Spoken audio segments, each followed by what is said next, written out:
Hello everyone, मैं रवि कुमार आप लोग का फिर से एक बार स्वागत करता हूं आपके इस यूट्यूब चैनल आरजीबी आईटीआई में। इस चैनल के माध्यम से हम लोगों ने अब तक पेपर 6 तक का कोर्स पूरा कर लिया है। आज से हम लोग क्या है कि पेपर 7 आज से स्टार्ट हो गया है। आज से हम लोग पेपर 7 में क्या है, शिक्षण विधियां। आज से हम लोग पेपर 7 पढ़ेंगे। ठीक है, मेथड्स ऑफ टीचिंग।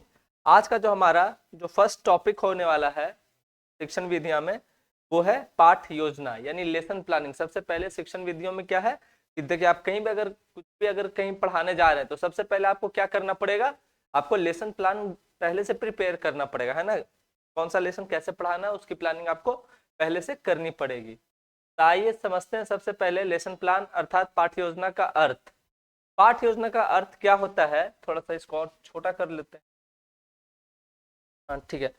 अभी क्या है, पाठ योजना का अर्थ क्या होता है कि पाठ योजना किसी विषय वस्तु की उस छोटी इकाई को कहते हैं। क्या है, किसी विषय वस्तु की उस छोटी इकाई को कहते हैं जिसे अध्यापक किसी निश्चित कालांश में पढ़ाता है। देखिए, आप यदि किसी भी सब्जेक्ट के टीचर हो, अगर आप जा रहे हो कहीं अगर पढ़ाने के लिए, तो क्या है कि सपोज आप मैथ के टीचर हैं, कोई एक टॉपिक पढ़ाने जा रहे हैं, आज अलजेब्रा पढ़ाने जा रहे हैं। ऐसा तो नहीं कि अलजेब्रा का पूरा आज एक ही क्लास में खत्म कर दीजिएगा, ऐसा नहीं हो पाता ना। क्या होता है कि अलजेब्रा के अंदर कोई छोटा सा एक टॉपिक आप उससे समाप्त कर पाइएगा, ठीक है ना। जैसे हो सकता है कि आज उसका ऐड बताइए, कल सब्ट्रैक्ट, अगले दिन मल्टीप्लिकेशन, या किसी एक क्लास में जाके हम फैक्टराइजेशन बता दें। तो इस तरीके का होता है। तो कोई एक टॉपिक ही उसमें हम किसी एक इकाई का एक छोटा सा टॉपिक हम लोग उसमें बता पाते हैं। तो वही क्या है कि किसी विषय वस्तु की उस छोटी इकाई को कहते हैं। लेसन प्लानिंग किसकी की जाती है, किसी एक चैप्टर की एक छोटी सी इकाई का लेसन प्लानिंग किया जाता है, जिसे क्या अध्यापक किसी निश्चित कालांश में पढ़ाता है। मतलब एक लिमिटेड टाइम पीरियड के अंदर, मतलब अगर क्लास में गए तो 40 मिनट का अगर एक पीरियड होता है, तो 40 मिनट के अंदर आप जितना पढ़ा सकते हैं उसी को आप उतना समय के लिए आप लेसन प्लान आप प्रिपेयर करके जाते हैं। तो ये था लेसन प्लान का एक्चुअल मीनिंग। अभी देखते हैं एक कुछ शिक्षा शास्त्री हैं जिनके अनुसार क्या क्या है। तो डेविस सबसे तार्किक जो यहाँ पे कथन है, यहाँ पे डेविस, बिनिंग और ये अंतरराष्ट्रीय शिक्षा शब्द को, तीनों में जो सबसे जो सटीक है वो डेविस का ही है कथन। इनका मानना था कि कक्षा में जाने से पहले शिक्षक को पूरी तैयारी कर लेनी चाहिए, है ना। कक्षा में अगर आप जा रहे हैं किसी भी चीज को पढ़ाने के लिए, तो क्या है, उसके पहले आपको पूरी तैयारी कर लेनी चाहिए, क्योंकि शिक्षक की प्रगति के लिए कोई बात इतनी बाधक नहीं है जितनी कि शिक्षण की अपूर्ण तैयारी। मतलब अगर आप एज अ टीचर, अगर आप प्रोग्रेस अपना देखना चाहते हैं, अगर आप प्रोग्रेसिव अगर रहना चाहते हैं, तो उसके लिए क्या है कि आपके लिए सबसे बड़ी बाधा वो है कि आप अगर विदाउट लेसन प्लान अगर आप किसी क्लास में जाते हैं, तो वो सबसे बड़ी बाधा है आपके लिए। मतलब कि किसी भी टीचर को क्लास में इन करने से पहले आपको उस टॉपिक का लेसन प्लानिंग कर लेना चाहिए, बहुत आवश्यक होता है। उसके बाद है बिनिंग एंड बिनिंग। इनके अनुसार क्या है कि दैनिक पाठ योजना में उद्देश्यों को परिभाषित करना। ठीक है, दैनिक पाठ योजना में उद्देश्यों को परिभाषित करना, पाठ्यवस्तु का चयन, उसे क्रम में व्यवस्थित करना और विधियों तथा प्रक्रिया को निर्धारित करना शामिल है। इनका मानना है कि पाठ योजना उसे कहते हैं जो कि क्या है कि आप जो भी उद्देश्य, जिस उद्देश्य आप उस चैप्टर को पढ़ाने जा रहे हैं, आप उसको ठीक ढंग से परिभाषित करिए। और क्या है कि पाठ्य वस्तु का आपका चयन पहले से होना चाहिए, और उसे क्रम एवं व्यवस्थित ढंग से, है ना, उसको बिल्कुल सीरियली, जैसे बच्चे को समझ में आए, आप जैसे बच्चे को पढ़ाना चाहते हैं उसको एकदम क्रमवार तरीके से उसको सेट करके पहले से आप जाइए। ये नहीं कि अभी पहले कुछ बता दिए, बाद में कुछ और, बाद में कुछ और, ऐसा नहीं। एक सिस्टमेटिक तरीके से ही बच्चे को बताना चाहिए, क्योंकि बच्चा क्या है कि हो सकता है वो टॉपिक को पहले से वो नहीं जानता है या हल्का फल्का जानता है। तो ऐसी स्थिति में अगर उसे सिलसिलेवार तरीके से, क्रमबद्ध तरीके से बताएंगे तो बच्चे को सही ढंग से समझ में आएगा। तो बाद है पाठ योजना के विभिन्न उपागम। इसके क्या क्या अप्रोचेज हैं, इसके क्या क्या उपागम है, उसको थोड़ा देखते हैं। तो देखिए, पाठ योजना का निर्माण के लिए शिक्षाविदों ने अपने अपने मौलिक धारणाओं तथा सिद्धांतों को ध्यान में रखते हुए भिन्न भिन्न समय एवं भिन्न भिन्न उपागमों पर जोर दिया। लेकिन पाठ योजना के निर्माण के लिए कौन सा उपागम उचित है, इसके विषय में कुछ भी निर्धारित नहीं किया जा सका। देखिए, पाठ्य योजना में क्या है, अनेक शिक्षाविदों का अपना अपना मत है कि पाठ्य योजना किस तरीके से तैयार होना चाहिए। तो सबका अपना अलग मत है। यहाँ पे क्या है कि कुछ 4 तरीके का जो उपागम है के बारे में आपको दिया गया, 4 तरीके के अप्रोचेस के बारे में आपको बताया जा रहा है। सबसे पहला क्या है, हर्बर्ट का पंचपदीय उपागम। हर्बर्ट जो कि एक क्या है, जर्मनी के प्रसिद्ध दार्शनिक थे। इनका मानना था कि जो शिक्षा पद्धति है वो ये 5 पदीय उपागमों में इन्होंने बताया, 5 तरीके से, मतलब 5 स्टेप में आप क्या है लेसन प्लान आप रेडी कर सकते हो। उसके बाद है मॉरिसन का इकाई उपागम, फिर है ब्लूम या मूल्यांकन उपागम, ब्लूम उपागम भी इसको बोलते हैं या मूल्यांकन उपागम, और चौथा है RECM उपागम। RECM यहाँ पे एक है RE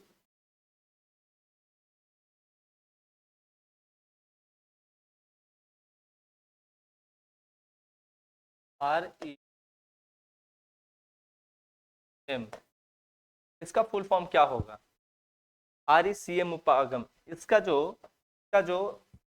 फुल फॉर्म है वो क्या है, देखिए ये जो उपागम है ये इंडिया में ही बना है, और इसका जो फुल फॉर्म है वो है रीजनल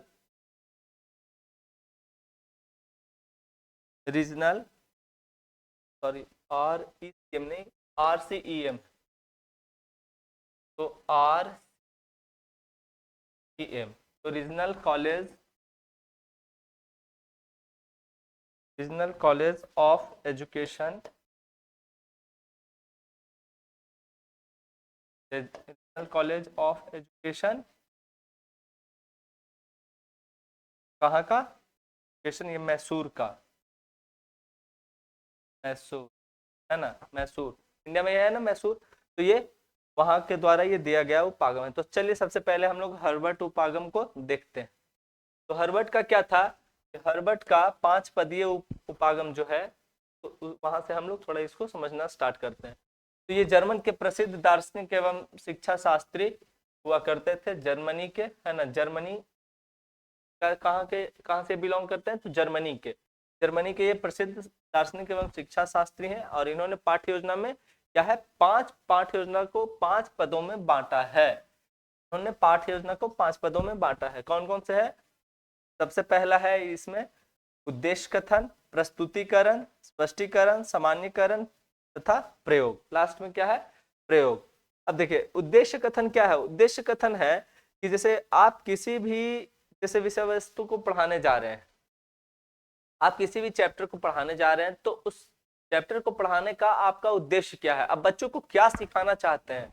अगर आप एक पर्यावरण अध्ययन से आप एक टॉपिक पढ़ाने जा रहे हैं, तो उसमें उस टॉपिक को पढ़ाने का क्या उद्देश्य है, सबसे पहले बच्चों को उस चीजों के बारे में बताना।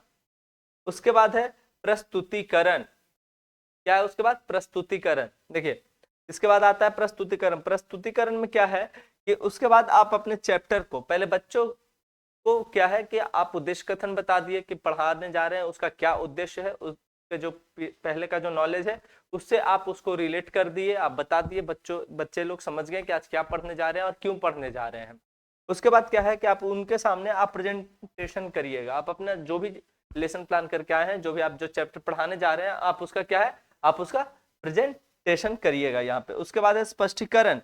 आप उसके बाद आप बच्चे के माइंड में इस बात को क्लियर कर दीजिएगा कि हाँ हम जो आज जो टॉपिक जो भी पढ़ रहे हैं तो उसका क्या है, बिल्कुल उसके माइंड में एकदम क्लियर फिगर बन जाना चाहिए कि हाँ भाई ये जो टॉपिक आज पढ़े ये किस तरीके का है और इसका उद्देश्य क्या था, तो किस मतलब बिल्कुल उनके मन में कोई भी तरीके का डाउट नहीं होना चाहिए, बिल्कुल चैप्टर एकदम क्लियर हो जाना चाहिए। स्पष्टीकरण।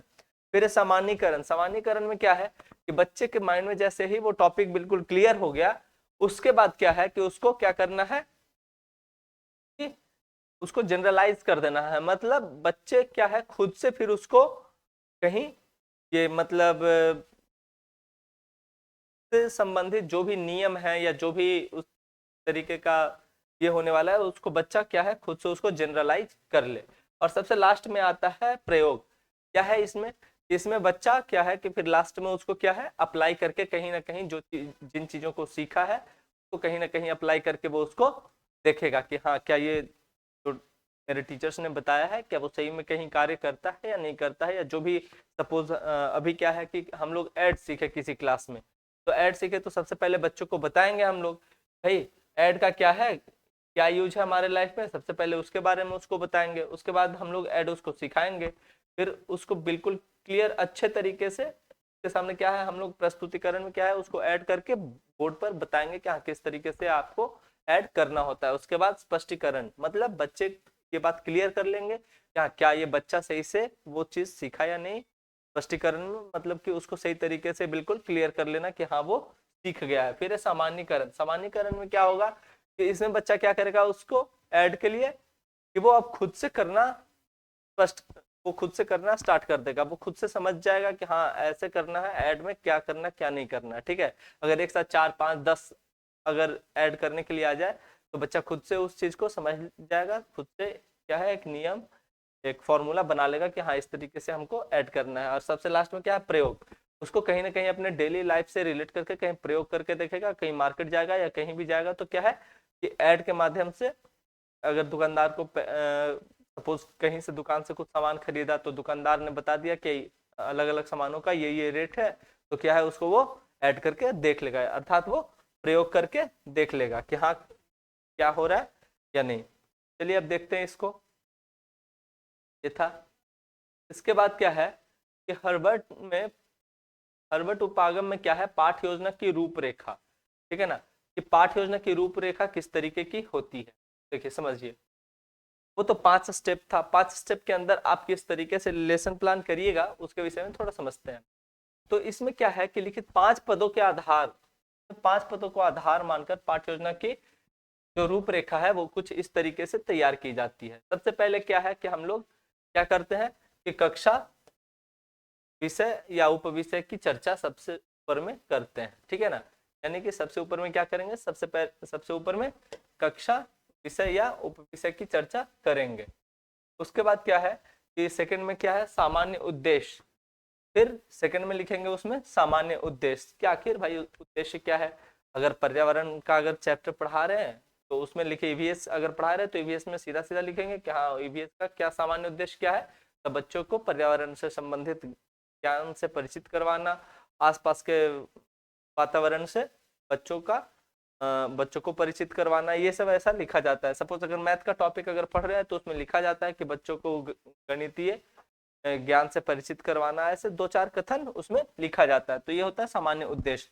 उसके बाद होता है विशिष्ट उद्देश्य। अब देखिए विशिष्ट उद्देश्य में उस चीज की चर्चा करते हैं जो कि हम लोग इस टॉपिक में पढ़ाने वाले हैं। सपोज अगर आज हम लोग अगर मैथ में पढ़ाने वाले हैं बच्चों को मल्टीप्लाई, तो वहां पे हम लोग को विशिष्ट मल्टीप्लाई पढ़ाने वाले हैं तो उसमें तो लिख देंगे। सामान्य उद्देश्य में हर कोई भी टॉपिक पढ़ाइए लगभग सामान्य उद्देश्य सब में सेम ही लिखा जाता है। यहाँ बच्चों को गणितीय ज्ञानों से गणितीय ज्ञान से परिचित करवाना या फिर गणित संबंधी ज्ञान का अवसर प्रदान करना, ये सब सामान्य उद्देश्य में लिखा जाता है। लेकिन क्या है विशिष्ट उद्देश्य में आपको लिखना पड़ेगा जो टॉपिक आप पढ़ा रहे हो, हर टॉपिक के हिसाब से आपका विशिष्ट उद्देश्य चेंज होता रहता है। अगर विशिष्ट उद्देश्य पढ़ा रहे हैं तो उसमें आपको लिखना पड़ेगा, अगर मल्टीप्लाई पढ़ा रहे हैं तो आपको लिखना पड़ेगा। यहाँ बच्चे को आज क्या है हम लोग क्या पढ़ाने जा रहे हैं, तो मल्टीप्लाई पढ़ाने जा रहे हैं, तो विशिष्ट उद्देश्य में लिखाएगा कि इसमें कि बच्चे को क्या है कि मल्टीप्लाई से परिचित करवाना या गुणा के विधियों से परिचित करवाना या गुना करने की क्षमताओं का बच्चों में विकास करना है ना। विशिष्ट उद्देश्य तो वही होगा ना, किसी टॉपिक के लिए विशिष्ट उद्देश्य वही हो सकता है। या सपोज अगर हम लोग उसको क्षेत्र मिति पढ़ाने जा रहे हैं तो उसमें लिखेंगे हम लोग यहाँ बच्चों को क्या है, अगर मेंसुरेशन पढ़ाने जा रहे हैं तो क्या लिखेंगे कि बच्चों को ये एरिया से संबंधित तथ्यों से उनको अवगत करवाना। तो विशिष्ट उद्देश्य हर टॉपिक के हिसाब से चेंज हो जाता है। उसके बाद आता है सहायक सामग्री। उसके बाद हम लोग क्या लिखेंगे लेसन प्लान में नीचे सहायक सामग्री, मतलब जो टॉपिक पढ़ाने जा रहे हैं उस टॉपिक के लिए हमको कौन कौन सी चीजों की आवश्यकता हमें पढ़ने वाली है, जिसमें क्या क्या हो सकता है, चार्ट हो सकता है, model, radio, Doordarshan, tape recorder, projector, है ना। इसमें और भी हो सकते हैं जैसे श्यामपट, हम इसमें और भी चीजों को ऐड कर सकते हैं। हाँ हमें हमें क्या चाहिए, श्यामपट चाहिए, और चीजों को ऐड कर सकते हैं, चौक, चौक इसमें नहीं मेंशन है, डस्टर, है ना, डस्टर, इन सब चीजों को, एक रूलर को भी ऐड कर सकते हैं कि एक रूलर चाहिए। क्या है कि अब जैसे रूलर क्यों चाहिए भाई? छड़ी तो क्लास में बिल्कुल ही मना है कि छड़ी का आप इस्तेमाल बिल्कुल नहीं कर सकते, लेकिन फिर भी क्या है, टीचर क्या है, अगर यहाँ खड़ा है और वहां की चीजों को अगर बताना है कि ये, तो हर बार क्या है कि यहाँ आके अगर बताते हैं कि हाँ ये चीज हमें अभी जाननी है, तो क्या है कि बाकी का बोर्ड ना ढक जाता है। तो क्या है कि रूलर का यूज होता है कि कहीं से खड़ा होके को इंडिकेट करने का काम करता है। तो ये सब चीजें, जो भी चीजें आपको चाहिए होती है, आपको सहायक सामग्री में आपको मेंशन करना होता है। सपोज अगर मैथ फिजिक्स पढ़ा रहे, प्रिज्म का कोई चैप्टर है, प्रकाश का परावर्तन अपवर्तन वगैरह पढ़ा रहे, तो उसमें क्या है, उसमें आप मेंशन कर दीजिए कि हमें क्या चाहिए, हमें प्रिज्म चाहिए, ऐसा आपको मेंशन करना होता है। ठीक है, उम्मीद करते हैं कि आप लोग ये समझ गए होंगे। इसके बाद क्या है, सहायक सामग्री के बाद आता है पूर्व ज्ञान। देखिए बच्चे का पूर्व ज्ञान, बच्चे का पूर्व ज्ञान का मतलब है कि आप जो भी टॉपिक पढ़ाने जा रहे हो उसको क्या है कि बच्चा उससे पहले क्या जानता है, उससे आपको उसको रिलेट करके बताना होता है। मतलब बच्चा, अगर हम मल्टीप्लाई पढ़ाने जा रहे हैं, तो सबसे पहले बच्चे को ये बताना पड़ेगा कि भाई इसके पहले तुम क्या जानते थे। तो ऐड जानता है बच्चा, अगर आज मल्टीप्लाई पढ़ाने जा रहे हैं तो इसके पहले बच्चा क्या है, ऐड जानता है, तो उसको बता देंगे कि भाई ऐसा है कि 4+4+4, अगर 4 टाइम्स हम लिख रहे हैं 4+4+4+4, तब ऐड करो कितना आया, जाहिर सी बात है वो 16 आएगा। उसके बाद उसको बोलेंगे कि 4 बार, मतलब ऐसे लिखने से बेहतर है, ऐसे करके 16 लिखने से बेहतर है, देखो कि 4 × 4 क्यों नहीं, मतलब 4 लिख दिए, किसको ऐड कर रहे हैं, 4 को ऐड कर रहे हैं, कितना टाइम्स, तो 1 2 3 4, तो 4 ऐड कर रहे हैं कितना टाइम्स, 4 टाइम्स, तो ये हो गया 16। या यही अगर एक टाइम और अगर 5 टाइम्स अगर ऐड करना होता, तो यहाँ पे क्या हो जाता, यहाँ पे ये हो जाता 20। ठीक है ना, तो यहाँ पे भी क्या कर देंगे, यहाँ पर यहाँ 5 है ना, ऐड किसको कर रहे हैं, 4 को, इसलिए लिख दिए 4, और कितना टाइम्स, तो 5 टाइम्स, तो इंटू 5, तो ये हो गया यहाँ पे, ये भी हो जाएगा 20। इस प्रकार से बच्चे को बता सकते हैं कि देखिए आपका जो मल्टीप्लाई है वो ऐड से बिल्कुल संबंध रखता है, मतलब रिलेटेड है। मतलब बच्चे के पूर्व ज्ञान से ही जोड़ के तो नई चीजों को बताना है। ऐसा नहीं है कि अचानक से कुछ नया बिल्कुल टॉपिक ला दिए, बच्चा उसके बारे में कुछ नहीं जानता है और उसको बताना स्टार्ट कर दिए। इसके बाद आपका आता है प्रस्तावना।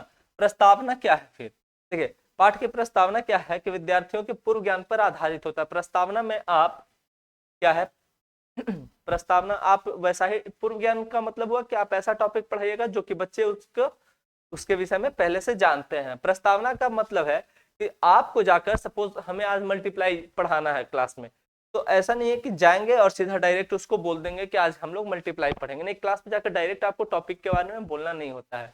बच्चे से आपको इस तरीके का 2-4 क्वेश्चन आपको पूछना होता है, 2-4 क्वेश्चन पूछना होता है, जिससे कि बच्चे के तरफ से ही ये जवाब आपका आना चाहिए कि ये होता है गुना। अगर आप, जब तक बच्चा नहीं बताया कि मल्टीप्लाई तो इसको बोलते हैं, तब तक आपको वो टॉपिक नहीं आपको पढ़ाना है। ठीक है ना, जैसे क्लास में गए और पूछना स्टार्ट किए कि ऐसे अगर ऐड करना हो तो ये प्रोसेस लंबा है, इसको शॉर्ट करने का प्रोसेस क्या है, तो ऐसा पहले इससे रिलेटेड क्या है, पहले उसमें बच्चों को बोल देंगे, पहले पूछ लेंगे कि सब्ट्रैक्ट क्या है, ऐड क्या है, 4+4+4+4, अगर 5 टाइम्स कर रहे हैं तो ये क्या हो रहा है, इसका आंसर क्या है, तो 20। बच्चा खुद बताएगा कि 20 कितना टाइम्स ऐड किए, तो 5 टाइम्स ऐड किए।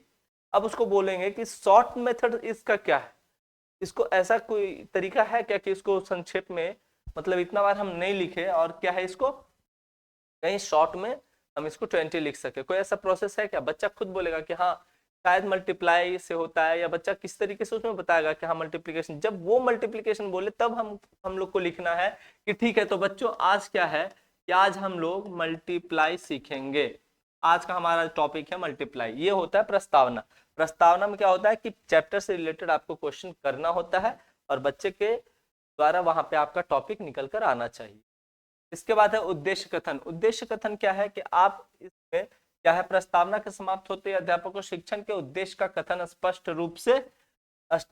रूप में कर देना चाहिए, उसको श्याम पट पर लिख देना चाहिए। जैसे क्या है कि आप बच्चे को आप पहले ही बता देंगे कि हाँ भाई अब क्या है, आज हम लोग जो मल्टीप्लाई सीखने जा रहे हैं उसका उद्देश्य क्या है। उसके बाद है प्रस्तुतिकरण। उसके बाद आप अपने चैप्टर का वही करेंगे, प्रेजेंटेशन करेंगे, इस वर्ड से आप लोग परिचित हैं। और फिर है श्यामपट सार। अब इसमें क्या है कि श्यामपट्ट सार में आप क्या है कि जो भी आप वहां पे पढ़ा रहे हो उसको क्या है कि श्यामपट्ट पर आप लिखते जाएंगे साइड, है ना। तो वो हो गया श्यामपट्ट सार। तो बाद है पुनरावृत्ति। अगर आपने पढ़ा दिया बच्चों को, बता दिया कि हाँ मल्टीप्लाई क्या है कैसे है, बच्चे लोग सीख गए। अब उसके बाद क्या है उसका क्या करेंगे कि रेपुटेशन, है ना, रेपुटेशन करेंगे, पुनरावृत्ति करेंगे यहाँ पे हम लोग कि बच्चा सीख पाया या नहीं। 2-4 क्वेश्चन उसको पीछे से पूछ लेंगे। इससे क्या है बच्चे का एक बार रिवीजन भी हो जाएगा और हमें पता भी चल जाएगा कि बच्चा सीख पाया है या नहीं। उसके बाद उसको गृह कार्य देना है लास्ट में। सबसे लास्ट में क्या है गृह कार्य, होमवर्क। मतलब बच्चा जब अच्छे से समझ गया हो, सीख गया हो, रिवीजन भी हम लोगों ने करवा दिया, उसके बाद क्या है तो होमवर्क देना होता है। देखिए हर्बर्ट उपागम के कुछ गुण, कुछ मेरिट्स, क्या क्या गुण थे। तो इस उपागम में शिक्षक की सक्रियता अधिक होती है ना। इस उपागम में क्या होता है कि शिक्षकों की सक्रियता क्या है अधिक होती है। इसका प्रयोग सभी विषयों में हो सकता है। हर्बर्ट उपागम का उपयोग क्या है हम सभी विषयों में कर सकते हैं। अर्जित ज्ञान का नई परिस्थितियों में प्रयोग सिखाया जाता है। इसमें क्या है कि अर्जित ज्ञान, अभी मैंने बताया कि क्या है पांच उपागमों में क्या है हम लोग का, ये जो 5 उपागम थे उसमें क्या था कि सामान्यकरण के बाद क्या है प्रयोग आपको करना है ना। इसमें क्या है प्रयोग आपको अप्लाई आपको करना होता है कि आप जो चीजों को सीखे, जिन चीजों को आप सीख लिए उसको आप रियल लाइफ में कहीं ना कहीं आप उसका प्रयोग करिएगा। तो उसी की चर्चा की जा रही है यहाँ पे। इसका एक गुण में ये भी है कि अर्जित ज्ञान का क्या है, इसमें अर्जित ज्ञान का नई परिस्थितियों में प्रयोग सिखाया जाता है ना। आप उसको अप्लाई करने के लिए सीखिएगा। फिर क्या है यह मनोवैज्ञानिक सिद्धांतों पर आधारित होता है। बिल्कुल मनोवैज्ञानिक सिद्धांतों पर यह आधारित है क्योंकि इसके ऊपर काफी विश्लेषण चर्चा होने के बाद ही ये क्या है अप्लाई किया जाता है। फिर यह है इस उपागम में समस्त ज्ञान में समन्वय संभव है। इस उपागम का प्रयोग करते हुए क्या है कि जितने भी तरह के टॉपिक्स हैं, चैप्टर हैं, उन सब में समन्वय कोऑर्डिनेट मतलब संभव है।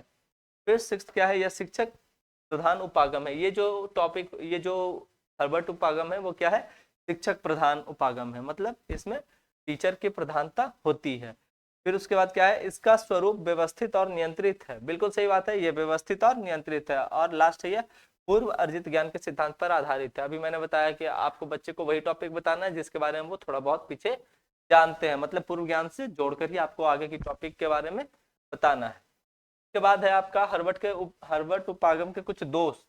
इसके दोष क्या है कि देखिए इस उपागम में लचीलापन कम है ना, कहीं आपको फ्लेक्सिबिलिटी नहीं मिलती, ये बहुत ही सख्त टाइप उपागम है।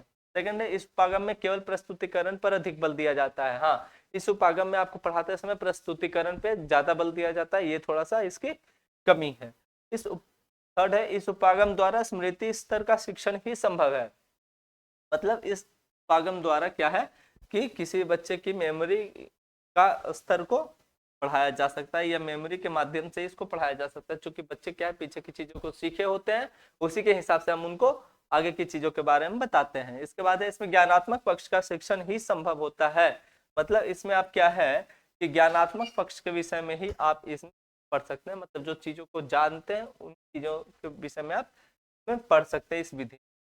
फिर है फिफ्थ इसमें शिक्षक की स्वतंत्रता भी सीमित होती है। इसमें टीचर बहुत लिमिटेड का जो ये होता है दायरा होता है बहुत लिमिटेड होता है, उसी दायरे में रहकर उनको पढ़ाना होता है। सिक्स्थ है इसमें शिक्षण उद्देश्यों और अधिगम परिस्थितियों की ओर ध्यान नहीं होता है ना। इसमें क्या है शिक्षण उद्देश्यों और अधिगम की परिस्थितियों की ओर ध्यान नहीं होता है। इसके बाद है इस उपागम में छात्रों की रुचियों और अभिरुचियों की ओर ध्यान नहीं होता है। यानी कि बच्चे के इंटरेस्ट और ये अभिरुचियों के बारे में, इन सब चीजों के बारे में ज्यादा ध्यान देने की जरूरत नहीं। और लास्ट है इसमें शिक्षण अधिगम उद्देश्यों का विशिष्टीकरण नहीं होता है ना। इसमें स्पेशलाइजेशन किसी भी टॉपिक के ऊपर आपको या किसी भी खास सब्जेक्ट में आपको स्पेशलाइजेशन की आवश्यकता नहीं होती। इसमें क्या है सारे टॉपिक्स को बराबर ही पढ़ाया जाता है, किसी एक में आपका स्पेशलाइजेशन की जरूरत नहीं होती। अब देखिए पाठ्य योजना की आवश्यकता और उसका महत्व क्या क्या है, तो क्यों जरूरी है भाई लेसन प्लानिंग क्यों आवश्यक है, इसको थोड़ा सा समझ लेते हैं। तो इसमें क्या है सबसे पहले इससे अध्यापक आत्मविश्वास अर्जित करता है। अगर लेसन प्लान करके कोई भी टीचर जाता है क्लास में तो उसका क्या है उसको पता होता है कि हमको क्या पढ़ाना है, कितना पढ़ाना है। तो इससे क्या होता है कि शिक्षक में आत्मविश्वास भरा होता है। सेकंड है अध्यापक में क्रमबद्ध कार्य करने की आदत का विकास होता है। अगर हम लेसन प्लानिंग पहले से करके गए हैं तो क्या है कि एक क्रमबद्ध तरीके से किसी भी कार्य को करने की क्या है हैबिट सी बन जाती है। उसके बाद है अध्यापक में शिक्षण कौशलों का विकास होता है। ठीक है, अध्यापक में क्या होता है, शिक्षण कौशलों का विकास होता है। फिर है पाठ्य योजना द्वारा कक्षा में अनुशासन रहता है। आपको पहले से पता है कि किस तरीके से पढ़ाना है, तो आप क्या है कि उसके माध्यम से आप सारे बच्चों को उसमें इन्वॉल्व रख सकते हैं, तो अनुशासन क्लास में बना रहता है। फिर पाठ्य योजना पूर्व ज्ञान पर आधारित है। सही बात है, पाठ्य योजना क्या होता है, पहले के ज्ञान से जुड़ा होता है, जिससे विद्यार्थी ज्ञान को आसानी से ग्रहण कर लेते हैं। फिर किसी भी विषय के शिक्षण के लिए व्यापक उद्देश्यों को परिभाषित करने में पाठ्य योजना सहायक सिद्ध होती है। पाठ्य योजना द्वारा पुनर्बलन प्रविधि का प्रयोग किया जा सकता है। सही बात है, इसमें क्या है, पुनर्बलन प्रविधि का भी प्रयोग किया जा सकता है। पाठ्य योजना द्वारा व्यवस्थित ज्ञान प्रदान किया जा सकता है। पाठ्य योजना द्वारा क्या है, बिल्कुल ऑर्गेनाइज्ड नॉलेज क्या है, दिया जा सकता है किसी को भी। इसके बाद है पाठ्य योजना द्वारा शिक्षण अधिगम में संबंध स्थापित किया जा सकता है। सही बात है कि इसमें क्या है, शिक्षण अधिगम में संबंध स्थापित पाठ्य योजना के द्वारा हम लोग कर सकते हैं। पाठ्य योजना द्वारा कक्षा की समस्याओं का ज्ञान हो सकता है और रुचिकर शिक्षण के लिए पाठ्य योजनाएं सहायक सिद्ध होती है। जो भी जिन टॉपिक्स के ऊपर इंटरेस्ट ज्यादा हो रहा है या ज्यादा इंटरेस्टेड टॉपिक है और उसमें क्या है हम लोग पहले से लेसन प्लानिंग करके जाएंगे, तो वो टॉपिक्स क्या है और ज्यादा इंटरेस्टेड हो जाता है। और सबसे लास्ट में पाठ्य योजनाओं द्वारा अध्यापकों में विस्मृति कम होती है ना। मतलब कि पाठ्य योजना अगर आप पहले से तैयार करके गए तो किसी भी चीज को बीच में की आशंका बहुत कम होती है, या ऐसा है कि आप जो टॉपिक पढ़ा रहे हैं उसके विषय में आप पूर्ण रूप से बच्चों को बता पाएंगे, कोई भी चीजें आपसे मिस्टेक से छूटेगी नहीं। तो ये था आज का हम लोग का टॉपिक। लेसन प्लान के अंदर जो हम लोग को पढ़ना था, लेसन प्लान के अंदर 4 उपागम पढ़ने हैं, हर्बर्ट का उपागम, मॉरिसन उपागम, ब्लू उपागम और आरसीएम उपागम, जिसमें आज हम लोगों ने सबसे पहला क्या है, हर्बर्ट का 5 पदीय उपागम आज हम लोगों ने पढ़ा। और नेक्स्ट क्लास में अब क्या है, मॉरिसन का उपागम, ब्लूम और आरसीएम तीनों का उपागम को देखेंगे अलग अलग वीडियोज में, सभी का एक एक वीडियो होगा। तो उम्मीद करते हैं कि आज का जो टॉपिक था लेसन प्लान, उसमें आपका हर्बर्ट का 5 पदीय उपागम आप लोगों को समझ में आया होगा। तो अगर चीज़ें समझ में आई हो और वीडियो अगर अच्छा लगे तो लाइक शेयर और सब्सक्राइब करना ना भूलें।